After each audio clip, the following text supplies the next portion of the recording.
Hey everybody, Mrs. Malone here for Unit 15 Vocab video number 2. We're going to hit words 6 through 10 today. So don't forget, if you want to play along, on the very first slide of our vocab presentation, you can click right here and join Pair Deck, and it'll take you right to where you left off last time. Okay?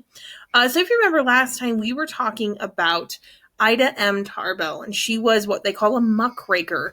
So that means she was a journalist who really dug up a lot of dirt on the people that she was writing about and used it to expose bad people and companies and organizations, and tell the people of the world the truth about them and what they were up to. So she was a huge figure in investigative journalism, and she did it all as a woman, which was really important and really big deal because she was one of the very first women to ever do this. So she was actually one of the first women to graduate from college and go through all that as well. So it's really big deal for her. All right, so let's head back where we were before. And kaboom. All right. Word number 6 is exasperate. Say it with me. Exasperate. Good.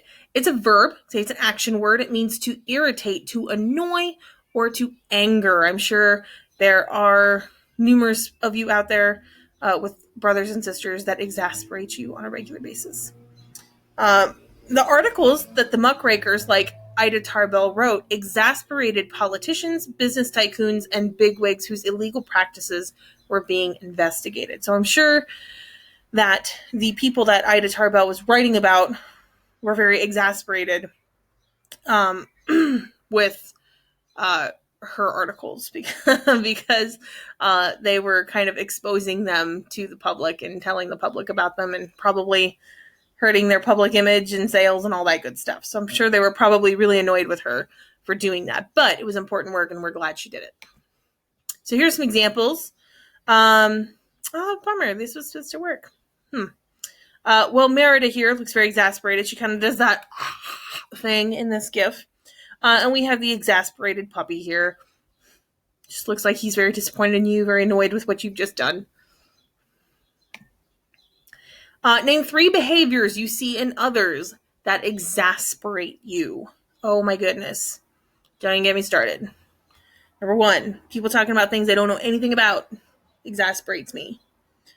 Number 2, people who don't wipe off the kitchen counter when they're done making sandwiches. Get the crumbs, people. Get the crumbs. And number 3, people who chew with their mouth open.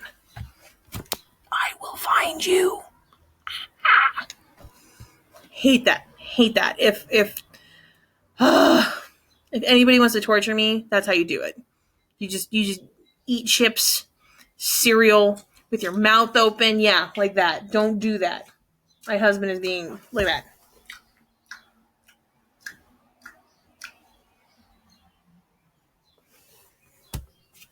I always tell him I'm going to smother him, even when he's awake, if he keeps eating like that. He'll see it coming, and that's okay. Anyway, so name 3 behaviors in others that exasperate you, that anger you or irritate you. And then maybe go take a breather afterwards so you don't hurt anybody. Number 7, fiasco. One of my favorite words. Say it with me. Fiasco. Thank you. It's a noun. It means the complete collapse or failure of a project. Thank goodness the garden beds that we made today were not a fiasco, or we would have been very sad.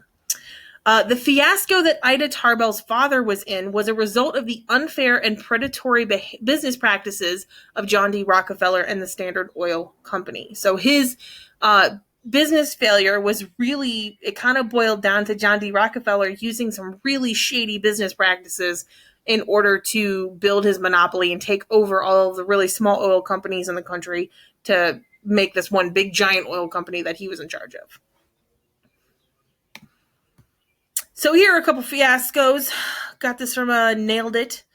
I love this. I love looking at these pictures. They make me laugh so much because I know if I tried to make a SpongeBob cake, that is exactly what it would look like.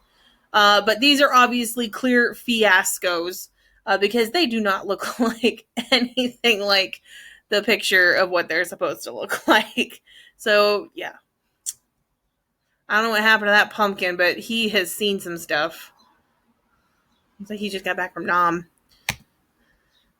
All right, what is one fiasco you've experienced in your life? I know you guys are young, probably haven't had way too many of them yet, but what's like one thing, one plan, one thing you want to do that just utterly, entirely fell apart on you, blew up in your face, not cool, didn't work? You just write your answers right over here in the side. I made a sculpture for my mom once in art class out of clay when I was young. And it was supposed to look like, I think it was supposed to be an elephant or something like that. It was supposed to be an animal, but it blew up in the kiln. And so it was decapitated in a way. It came out of the kiln and like its body was together, but its head was like, it was bad. It was so bad. But yeah, that was a bit of a fiasco. I was supposed to be her Mother's Day gift. She didn't get one that year. Sorry, Ma. All right, number 8, garnish. Say it with me, garnish. Good. It's a verb and a noun. I'm sure you've heard this word before, especially if you know anything about the restaurant business, or if you watch Food Network. As a verb, it means to adorn or decorate, especially with food. Okay, obviously you get meals at your table that are garnished with something. Usually like fruit or parsley or something like that. It's something you're not really supposed to eat necessarily, but it's there on the plate. It was Ida Tarbell's ability to garnish well-researched articles with her own spirited insights or thoughts and ideas that made her a famous journalist. So it wasn't like she was writing these really boring articles that nobody wanted to read. The great thing about Ida Tarbell is that she was such a good writer that all of the really great investigative journalism, all the research she did was garnished with her thoughts and feelings on the subject and with her mind, her writing. And so it made her articles really, really interesting and fascinating to read. She made people want to read more, which is what you need in investigative journalism, because you're speaking truth and you want as many people to read your truth as humanly possible. So you got to make it interesting for them. Obviously, as a noun, it's an ornament or decoration, especially for food. So it can be any sort of ornament or decoration. It doesn't have to be food, but when we think of this word, we usually associate it with food. Many meals in restaurants are served with a garnish of parsley or fruit. So here's some examples. Okay, here's some lemon and parsley here on this. I think it's either fish or chicken. I think maybe it's chicken, like lemon pepper chicken. Here, this cupcake is garnished with some pretty little flower sprinkles. Very springy. You're going to drag this little kitty cat icon that I have here to the image that is garnished. Now, be really careful here, because they're the exact same image, and both cakes look like they're garnished. With pretty flowers and petals and things like that, but which image is garnished? Which image of that birthday cake is garnished? It's kind of like a trick question. Like, Miss Malone, why would you give us a trick question? Because it's fun. Ha ha ha. Next word, number 9, is heritage. Say it with me, heritage. Good, it's a noun. An inheritance or a birthright. Okay, something that is given to you because you were born the person you are. Okay, we talked about heritage a lot right at the very beginning of the year because we were talking a lot about culture and how heritage and culture kind of go together. Tarbell's oil-related heritage made her expose on the Standard Oil Company even more exciting for the public to read because, she had this heritage that was related to oil because her father owned a small oil company, his father owned it before him, and all that good stuff. Because that was part of her heritage, part of her inheritance, it made her expose of that Standard Oil Company even more exciting because now it wasn't just a fight against the big guy, it was a fight from the underdog against the big guy. It was a fight to save her family, essentially, which was really cool and really exciting for people to read. There are lots of different aspects of heritage. Here we just have some, we have 4 generations of folks, of women. That is heritage, right? That's something passing down the line. You can even see they look a lot alike. If you look at their noses all kind of look the same way. So that's kind of cool. But that is part of their heritage. Here we have, these folks are, I believe, from Thailand. And this is part of Thai heritage. Okay, they do very special dances, very intricate headdresses, and lots of gold, lots of jewelry. It's very beautiful. I've seen people dance like this. You look it up on YouTube. It's really, really interesting. It's beautiful dancing. But that is part of their heritage, part of their culture.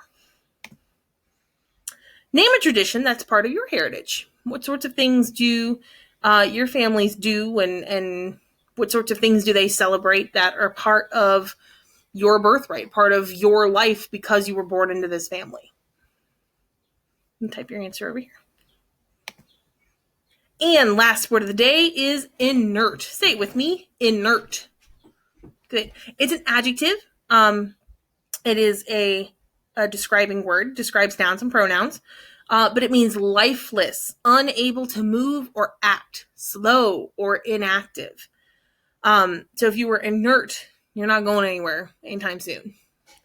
Tarbell's inability to remain inert when she saw injustice being done is part of what made her a great journalist. Okay, her inability to just sit there and not do anything when she saw bad things happening is part of what made her such a great investigative journalist. So here's what some of you look like sometimes in class. You're very inert, taking a nap. This guy's obviously pretty inert. Panda's sleeping in his chair here. So tell me, is this inert or not inert? This little girl with the bubbles here. Is she inert or is she not inert? What about this guy? Inert? Yes or no? Ooh, cute little belly. You just want to scratch it. What about this guy? Flying squirrel here. Is that inert or not? Make sure you choose your options over here. And that's it for today, folks. That's vocab video number 2. Check in tomorrow for vocab video number 3. And we'll go over the next 5 words, all right? Have a great day. We'll see you tomorrow. Bye.